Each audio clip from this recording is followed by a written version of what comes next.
So hello everyone, welcome to Matric Science Academy. आजच्या session मध्ये आपण डिस्कस करतोय TPP 6 solution of the topic KTG and radiation which is based on emissive power, emissivity आणि Wien's displacement law. So ह्या points वरती 20 questions मी या व्हिडिओच्या description मध्ये देतोय.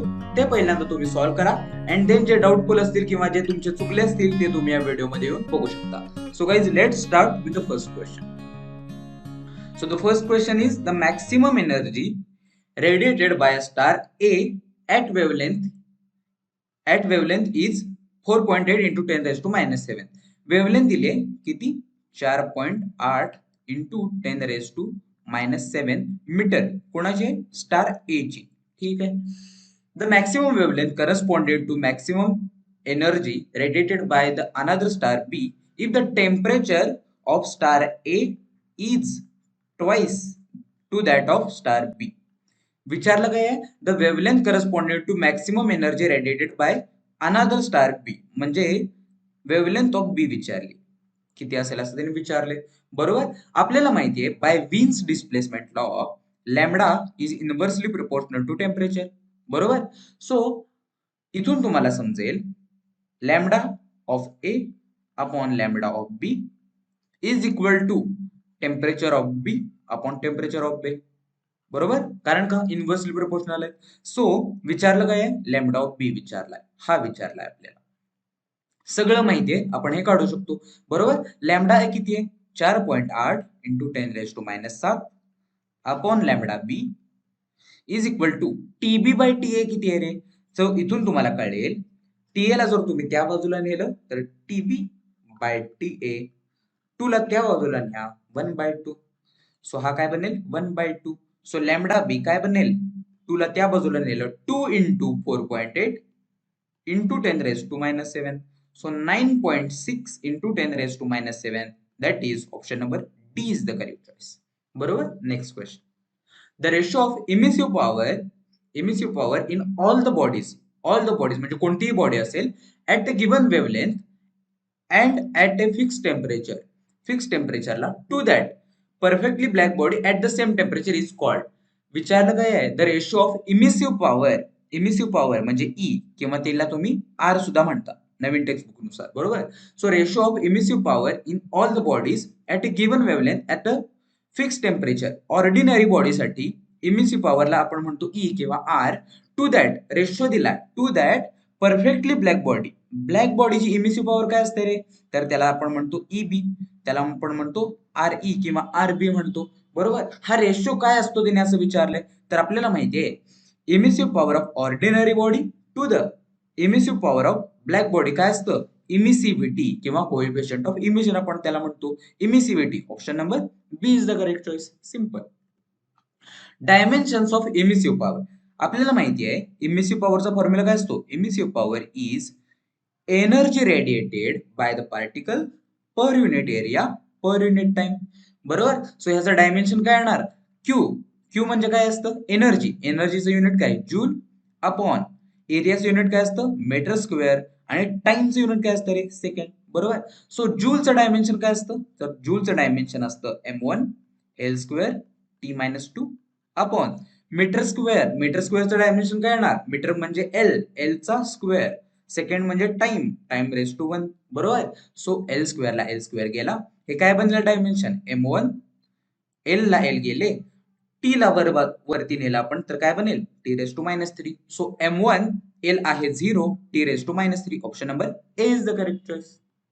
Emissive power of a sphere of area दिलाय. एरिया किती आहे? 0.02 इज इमिसिव्ह पॉवर दिली किती आहे?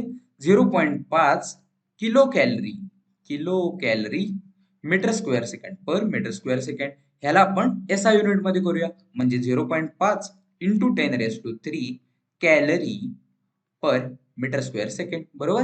What is amount of heat radiated? किती हीट रेडिएट करेल म्हणजे क्यू विचारलाय इन 20 सेकंदामध्ये. टाइम पण दिलाय 20 सेकंड. सो आपल्याला माहितीये इमिसिव्ह पॉवरचा फॉर्म्युला काय आहे रे? E is Q upon AT. सगळं दिलंय. काय विचारलंय? क्यू विचारलाय. सो क्यूला जर आपण इथंच ठेवलं, एटीला त्या बाजूला नेलं तर क्यू काय बनेल? E80. बरोबर. सो इथून तुम्हाला कळेल क्यू ची व्हॅल्यू काय बनणार आहे. ई किती आहे 0.5 इंटू 10⁻³ 0.5 इंटू 10⁻³ एरिया किती आहे एरिया आहे 0.02 म्हणजे 2 इंटू 10⁻². बरोबर. याला मी असं लिहिलं आणि टाइम किती आहे 20 सेकंड म्हणजे इंटू 20. बरोबर. हे सगळं आपल्याला सॉल्व्ह करायचं आहे. So 20 into 2 is 40. So 0.5 into 10⁻³ into 40 into 10⁻². बरोबर. हा काय बनला क्यू. सो 45 जा 200 आणि एक घरचं उरकून पॉइंट म्हणजे 20 इंटू 10⁻³ इंटू 10⁻². 10⁻² इंटू 10⁻³ हा काय बनला क्यू. म्हणजेच या 10⁻³ ला मी ऍज इट इज ठेवतो कारण का मला ऑप्शन मध्ये दिसतंय सगळं किलो कॅलरी मध्ये. सो किलो कॅलरी मध्ये सो आपल्याला 10⁻³ न मल्टिप्लाय करावं लागणार आहे. सो त्याला मी ऍज इट इज ठेवतो. सो हा काय बनेल 0.20 into 10⁻³ is equal to Q बनेल. बरोबर. सो क्यू काय बनला क्यू बनेल 0.2 इंटू 10⁻³. बरोबर. सो क्यू बनेल 0.2 किलो कॅलरी. क्यू बनेल 0.2 किलो कॅलरी. बरोबर. 10⁻³ म्हणजे किलो. बरोबर. Option number A is the correct choice. SI unit of emissive पॉवरचं युनिट काय आहे. E is Q upon AT. Formula आपल्याला माहिती आहे आताच आपण बघितलं.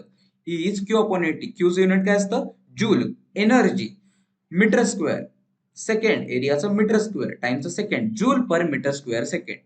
Joule per metre square second. Option number C is the correct choice.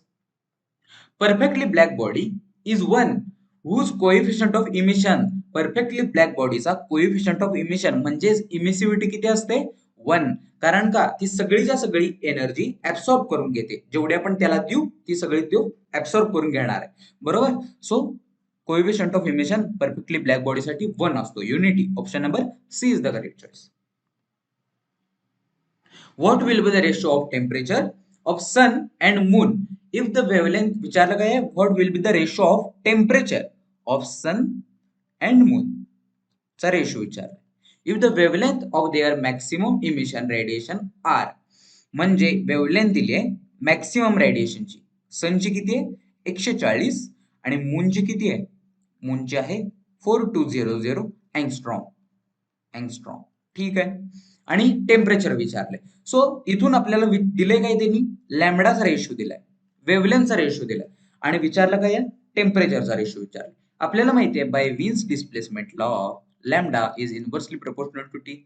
So lambda of S upon lambda of M is temperature of M upon temperature of S. बरोबर. So lambda of S upon lambda of M किती दिलाय 140 upon 4200. 140 upon 4200 TM upon TS हे आपल्याला find करायचंय. बरोबर. TS upon TM आपल्याला find करायचंय. So आपण उलट करूया. टीएस अपॉन टीएम काय येणार 4200 अपॉन 140. बरोबर. एक 0 ला 1 0 गेला. 14 1 जा 14 14 3 जा आणि 1 0. बरोबर. 30 अपॉन 1 काय आला TS by TM. Option number B is the correct choice. Next question. हे पीस ऑफ आयर्न. आयर्नचा एक पीस आहे त्याला मी लाल कलरने ड्रॉ करतो. एक आयर्नचा पीस आहे. ठीक आहे. Heated in a flame. ह्याला एक फ्लेम दिलेली आहे. बरोबर. इथून त्याला हीट देतोय आपण. ठीक आहे. इथून त्याला आपण हीट देतोय क्यू हीट देतोय. First becomes dull red. पहिल्यांदा तो रेड बनला डल रेड. Dull red. नंतर काय बनला देन बिकम्स रेडिश येलो. नंतर त्याचा थोड्या वेळानं हीट आपण पास करतोय. थोड्या वेळानं त्याचा कलर बनला येलो. पहिला होता रेड आता बनला येलो आणि नंतर फायनली टर्न्स इनटू व्हाईट. नंतर बनला तो व्हाईट. ठीक आहे.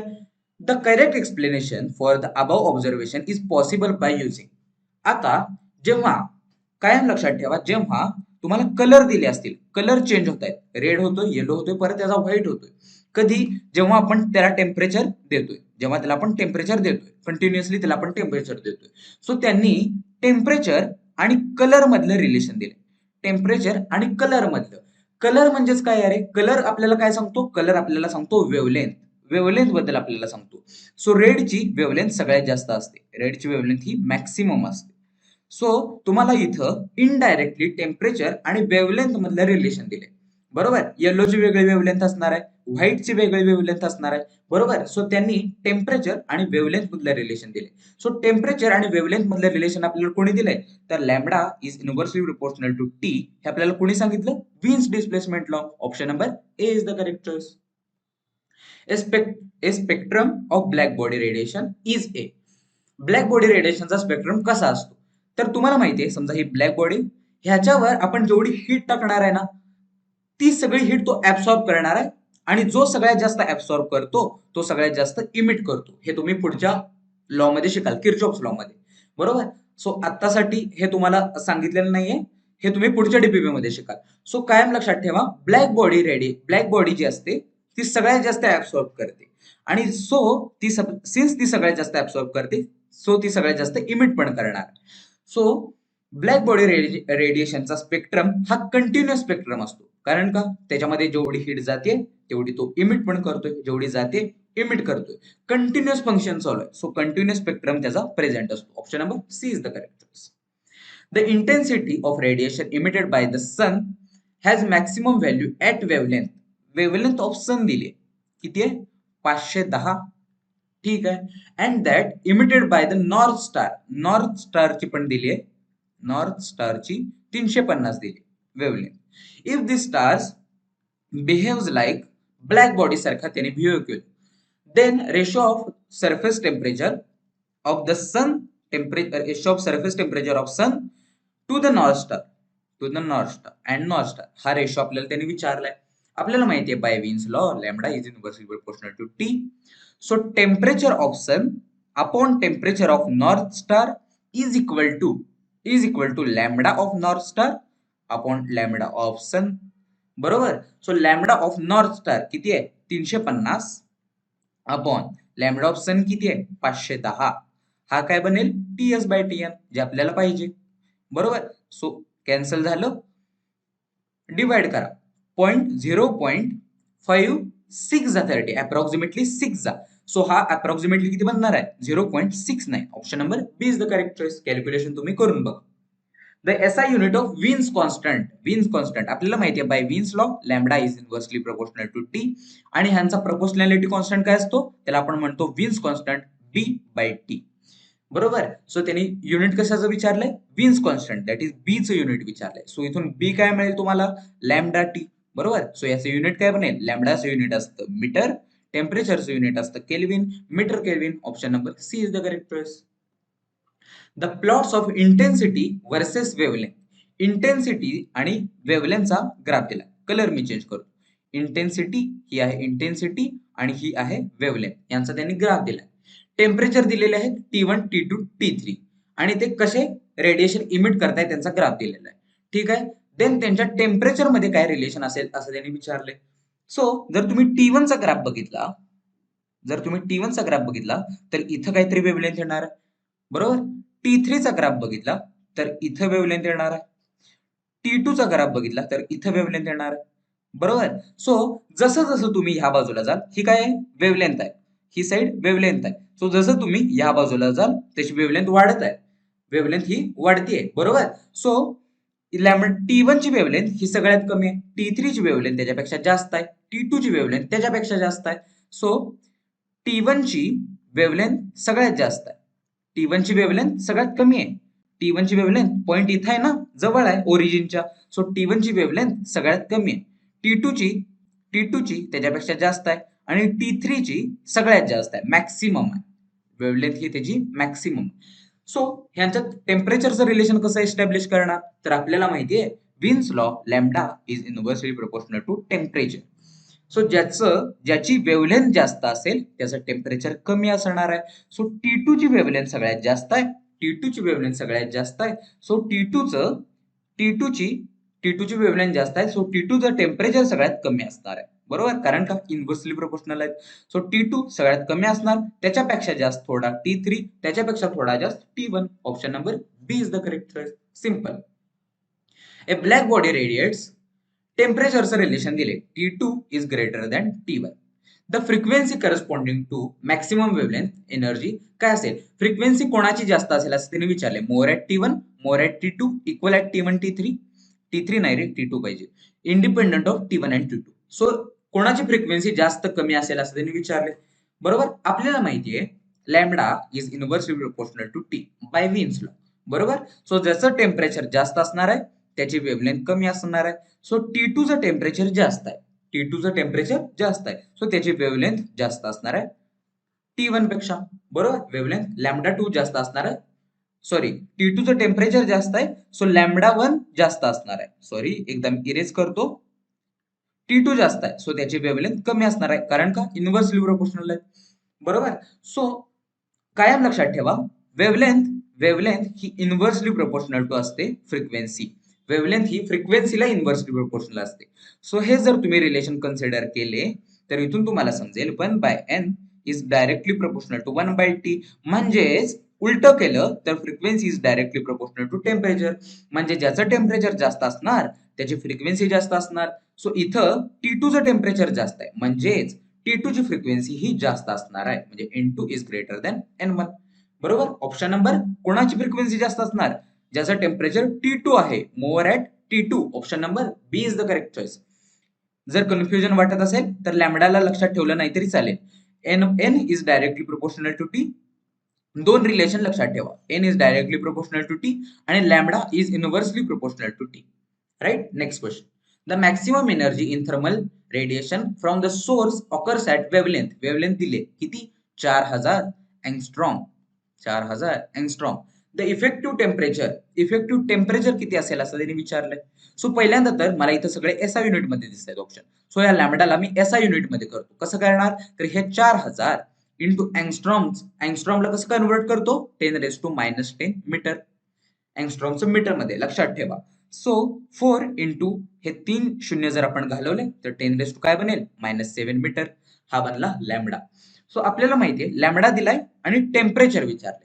आपल्याला माहितीये लॅम्बडा आणि टेम्परेचर मध्ये काय रिलेशन आहे, lambda is inversely proportional to T आणि लॅम्बडा ह्याचा प्रोपोर्शनॅलिटी कॉन्स्टंट काय असतो, B/T. बरोबर, सो टेम्परेचर काय बनणार आहे, B/लॅम्बडा. बरोबर, बी ची व्हॅल्यू किती असते, 2.897 इंटू 10⁻³ ही व्हॅल्यू तुम्ही लक्षात ठेवा, वीन्स कॉन्स्टंटची व्हॅल्यू अपॉन लॅम्बडा किती आहे, 4 इंटू 10⁻⁷. म्हणजेच हे किती बनणार आहे अप्रॉक्सिमेटली टेम्परेचर 0.47 जा 28. बरोबर, इंटू 10⁻⁷ ला जर आपण वरती नेलं तर हा काय बनेल, 10⁻³ इंटू 10⁻⁷ इज 10⁻⁴. सो हा काय बनणार आहे 0.7 इंटू 10⁻⁴. म्हणजे इथे जर मी ह्याला 10 मल्टिप्लाय केलं आणि 10 डिवाइड केलं तर 7 into 10⁻3. Option number A is the correct choice approximately. बरोबर, emissive power of a cube. Emissive power दिलेली आहे किती आहे, 1000. ठीक आहे, and it radiates heat at the rate दिलाय. रेट म्हणजे काय असतो रे, तुम्हाला माहिती आहे इमिसिव्ह पॉवरचा फॉर्म्युला काय आहे रे, इज क्यू अपॉन इट. हा फॉर्म्युला तुम्हाला माहिती. आता तुम्हाला क्वेश्चन मध्ये रेट दिलाय. रेट म्हणजे काय, रेट म्हणजे energy radiated per unit time. Energy radiated म्हणजे heat radiated per unit time, याला म्हणतो आपण रेट. हा किती दिलाय, 60 दिलाय. 60 वॅट. 60 वॅट. ह्याचं वॅट कसं युनिट आलं, तर क्यूचं युनिट असतं जूल अपॉन टाइमचं युनिट असतं second. So joule per second is watt. So ह्याचं युनिट बनलंय watt. At that temperature the length of each side of cube.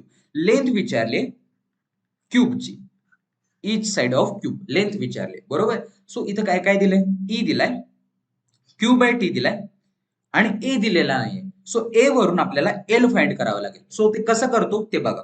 So इथून तुम्हाला कळेल ई किती दिलाय 1000. Q/T ची व्हॅल्यू किती दिली आहे 60. सो Q/T आहे 60 अपॉन ए. बरोबर, सो इथून तुम्हाला एरिया काय मिळणार आहे, एरिया मिळणार आहे 60/1000. पण आपल्याला एरिया पाहिजे का, आपल्याला एरिया नको आहे, आपल्याला काय पाहिजे, लेंथ पाहिजे. सो एरिया ऑफ क्यूब काय असतो, area of cube is 6L². हा काय बनणार 60/1000. 60/1000. 1 0 ला 1 0 गेला, 6 ला 6 गेला, L² काय बनला 1/100. बरोबर, सो लेंथ काय बनणार आहे, लेंथ काय बनणार आहे, स्क्वेअर रूट घ्या 1/10 म्हणजेच किती 0.1 मीटर. 0.1 मीटर म्हणजेच किती 10 सेंटीमीटर. 100 न मल्टिप्लाय करा. Option number C is the correct choice. Next question. The rate of emission of heat energy per unit area of iron ball of radius दिलेली आहे is the rate of emission दिलाय. आताच मी तुम्हाला सांगितलं rate म्हणजे काय असतो क्यू अपॉन टी. रेट म्हणजे काय असतो Q upon T. Energy radiated per unit time. Per unit time किती दिले 10 joule per metre square second. Per unit area पण दिले म्हणजे युनिट एरिया म्हणजे किती 1. एरियाची व्हॅल्यू त्यांनी 1 कन्सिडर केली. सो लिहिलं नाही तरी चालेल. क्यू अपॉन टी किती दिलाय 10 joule per metre square second. Then rate of emission of heat energy आणि रेडियस दिले. रेडियस 10 सेंटीमीटर आणि रेडियस याची किती आहे रेडियस आहे 10 सेंटीमीटर म्हणजे 10 इंटू 10⁻⁻² मीटर. बरोबर. हे कोणासाठी आहे रे हे कोणासाठी आयर्न बॉल साठी. हे सगळं आहे आयर्न बॉल साठी. आयर्न बॉल साठी इथं मी याला रेश करतो. ठीक आहे. Then rate of emission of heat energy per unit area by copper ball. आता कोणता दिलाय कॉपर बॉल साठी energy rate heat energy radiated per unit area किती असेल असं त्यांनी विचारले. म्हणजे क्यू अपॉन टी किती असेल असं त्यांनी विचारले. आणि रेडियस त्याचे किती दिले 5 सेंटीमीटर म्हणजे 5 into 10⁻⁻² metre. At the same temperature दोन्हीचं सेम ठेवले. तर विचारलं काय आहे बघा क्यू अपॉन टी आयर्न साठी दिलाय. क्यू अपॉन टी कॉपर साठी विचारलाय. दोन्हीच्या रेडियस दिले. रेडियस ऑफ आयर्न आणि रेडियस ऑफ कॉपर. सो आता हा क्वेश्चन थोडा पुढच्या डीपीपी मधला. सो हा क्वेश्चन ह्या डीपीपी साठी इनव्हॅलिड आहे. सो तुम्ही हा क्वेश्चन स्किप करू शकता. राईट. कारण काय ह्याच्यामध्ये थोडे स्टीफन्स लॉचे पण कन्सेप्ट युज करणार आहे. सो हा क्वेश्चन तुम्ही निग्लेक्ट केला तरी चालेल. पुढचा क्वेश्चन तुम्ही सॉल्व्ह करू शकता. पण तरी पण मी इथं सॉल्व्ह करून दाखवतो. सो हा क्वेश्चन कसा सॉल्व्ह करायचा तर तुम्ही पुढच्या डीपीपी मध्ये शिकाल बाय स्टीफन्स लॉ. स्टीफन्स लॉच्या आधी आपण काय शिकलो होतो इमिसिव्ह पॉवरचा फॉर्म्युला काय आहे इज क्यू अपॉन 80. हा फॉर्म्युला आपल्याला माहित होता. पण स्टीफननं काय सांगितलं इमिसिव्ह पॉवर आणि टेम्परेचर मधलं रिलेशन सांगितलं. कसं सांगितलं तर ते रिलेशन होतं सिग्मा ई T⁴. टेम्परेचरच्या 4th पॉवरला तो प्रपोर्शनल आहे असं स्टीफननं सांगितलं. सो हे पुढच्या डीपीपी मध्ये तुम्ही आता हे स्किप करू शकता. बरोबर. सो आपल्याला कशामध्ये रिलेशन पाहिजे क्यू अपॉन टी आणि आर मधलं आपल्याला रिलेशन पाहिजे. बरोबर. सो इथून तुम्हाला समजेल क्यू अपॉन टी ची व्हॅल्यू काय बनेल सिग्मा ए ई T⁴. एला त्या बाजूला नेला. बरोबर. आणि ए चा फॉर्म्युला काय असतो रे एरिया ऑफ स्फिअर. फॉर्म्युला काय असतो 4πr². बरोबर. E T⁴. सो इथून तुम्हाला समजेल Q upon T is directly proportional to r². कारण का बाकीचे सगळे कॉन्स्टंट आहेत. 4π तर कॉन्स्टंट आहे. Sigma Boltzmann constant Stefan Boltzmann constant असतो तो. इमिसिव्हिटी कॉन्स्टंट आहे. दोन्हीचे इमिसिव्हिटी कॉन्स्टंट सांगितले. टेम्परेचर कॉन्स्टंट आहे. सो इथून तुम्हाला समजेल Q upon T is directly proportional to r². बरोबर. म्हणजेच Q upon T of copper upon Q upon T of iron is equal to radius of कॉपरचा स्क्वेअर अपॉन रेडियस ऑफ आयर्नचा square. So radius of copper किती आहे 5 into 10⁻⁻² म्हणजे 25 into 10⁻⁻4 upon radius of iron किती आहे 10 into 10⁻⁻². त्याचा square करा 100 into 10⁻⁻4. बरोबर. 2 ला 2 10⁻⁻4 ला 10⁻⁻4 गेले. हा काय बनला 25 वन जा 25 4 जा 1/4 हा बनला.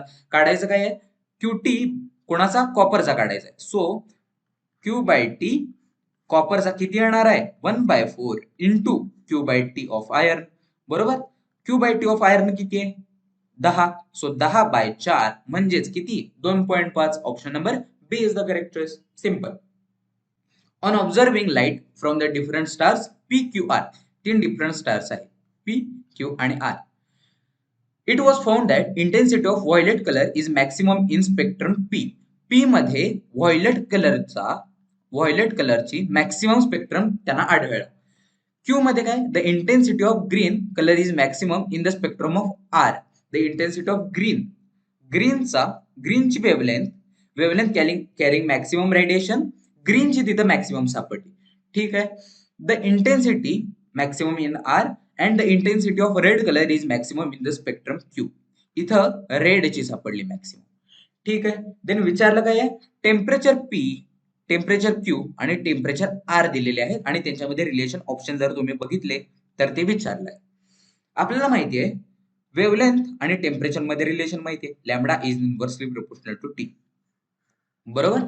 सो कायम लक्षात ठेवा, जेव्हा तुम्हाला कलर दिले असतील, कलर वेगळे वेगळे कलर दिले असतील आणि टेम्परेचर मधलं रिलेशन विचारलं असेल, तेव्हा काय वापरायचं? Wien's displacement law. Wien's displacement law काय सांगितलं होतं? Lambda is inversely proportional to T. म्हणजे ज्याची वेव्हलेंथ जास्त असणार आहे त्याचं टेम्परेचर कमी असणार आहे. सो कायम लक्षात ठेवा, रेडची वेव्हलेंथ ही मॅक्सिमम असते. रेडची वेव्हलेंथ ही मॅक्सिमम असते आणि व्हायलेटची वेव्हलेंथ ही मिनिमम असते. बरोबर. सो रेडची वेव्हलेंथ जर मॅक्सिमम असेल तर रेडचं टेम्परेचर हे कमी असणार आहे. रेडचं टेम्परेचर हे कमी असणार आहे. म्हणजे टेम्परेचर क्यूचं हे सगळ्यात कमी असणार आहे. टेम्परेचर क्यूचं सगळ्यात कुठं कमी दिसतंय? मला ऑप्शन नंबर बी मध्ये दिसतंय. आणि जर तुम्ही व्हायलेटचं बघितलं तर व्हायलेटची वेव्हलेंथ सगळ्यात कमी आहे. म्हणजे व्हायलेटचं टेम्परेचर सगळ्यात जास्त पाहिजे, म्हणजे टीपी सगळ्यात जास्त पाहिजे.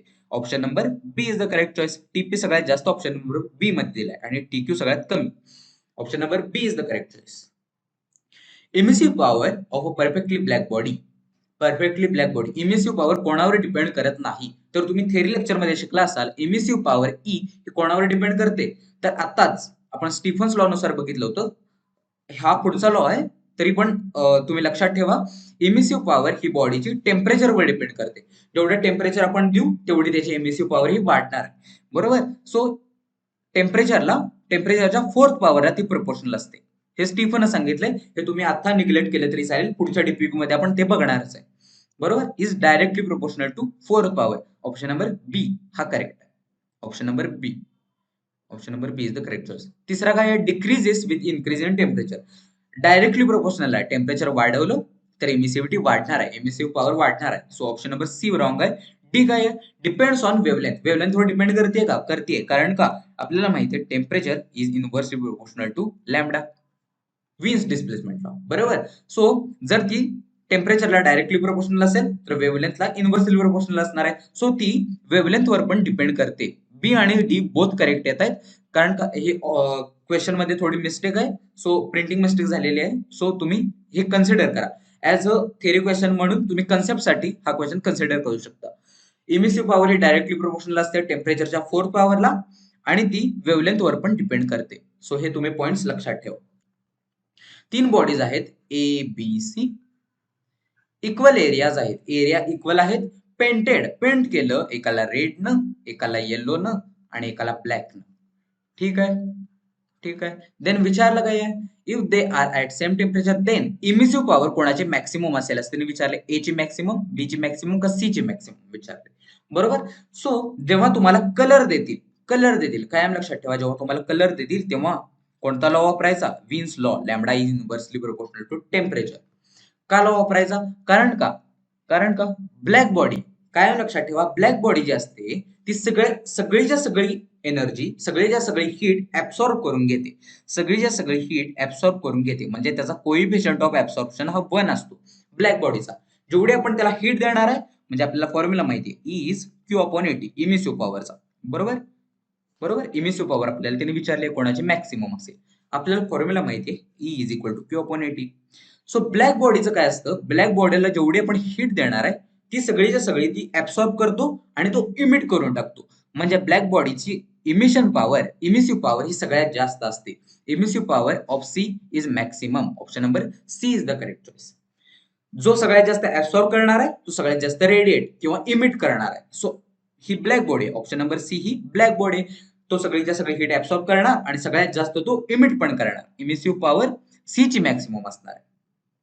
कोइफिशियंट ऑफ इमिशन कोणावर डिपेंड करत नाही. आताच आपण बघितलं होतं, तो वेव्हलेंथवर डिपेंड करतो, टेम्परेचरवर डिपेंड करतो आणि नेचर ऑफ सरफेस, म्हणजे आताच आपण बघितलं, ब्लॅक बॉडी जर असेल तर तो सगळे ऍब्सॉर्ब करणार आणि सगळ्यात मॅक्सिमम तो इमिट करणार. सो नेचरवर पण डिपेंड करतं, कोणावर डिपेंड करत नाही. सराउंडिंग मीडियमवर तो अजिबात डिपेंड करत नाही. म्हणजे करेक्ट ऑप्शन कोणता येणार आहे? Option number D is the correct choice. So guys, these are the 20 questions जे आपण डिस्कस केलेले आहेत. विन्स लॉ, इमिसिव्हिटी आणि इमिसिव्ह पॉवर. सो जर काही डाऊट असेल, एखादा क्वेश्चन समजला नसेल तर कमेंट सेक्शन वरती कळवा आणि व्हिडिओ कसा वाटला हे पण कमेंट सेक्शन वरती कळवा. सो भेटूया आता आपण नेक्स्ट सेशन मध्ये. Till then, thank you so much.